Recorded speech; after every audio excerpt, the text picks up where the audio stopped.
এই গাছগুলো এখনও সুস্থ আছে। আমরা এখানে 16,000 বস্তার মধ্যে করেছিলাম, 15 থেকে 16,000। অ্যাকুরেট কাউন্টটা মনে নেই বা সঠিকও কাউন্ট করতে পারিনি আমরা। এগুলো ঠিক আছে। এর মধ্যে অনেক বস্তা, আমার মনে হয় যে 2,500 থেকে 3,000 বস্তাই কাউন্ট করলে অ্যাকুরেট হিসাবটা বের হবে। যেগুলো একেবারে গলে পচে নষ্ট হয়ে গেছে, ট্রিটমেন্টে কোনো কিছু বাকি রাখি নাই, তারপরে এরকম হলো। এটা কারণ গতকাল কৃষি অফিসার এখানে দক্ষিণাঞ্চলে বরিশালে, যদিও এই সমস্ত মশলা জাতীয় ফসল হয় না, তাদের অভিজ্ঞতা নাই, তারপর তারা গুরুত্ব দিয়েছে, এসেছে।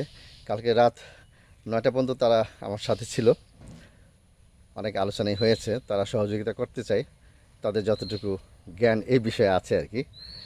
আল্লাহ ভরসা। তো যারাই আদা চাষ করতে চান অবশ্যই উঁচু জায়গাতে করবেন, পানি যেন বেঁধে না থাকে, এবং সঠিক সময়ে সঠিক মাত্রায় নিয়মিত যে স্প্রেগুলো আমাদের করতে হয়, কীটনাশক এবং ছত্রাকনাশক, সেগুলো করে যেতে হবে।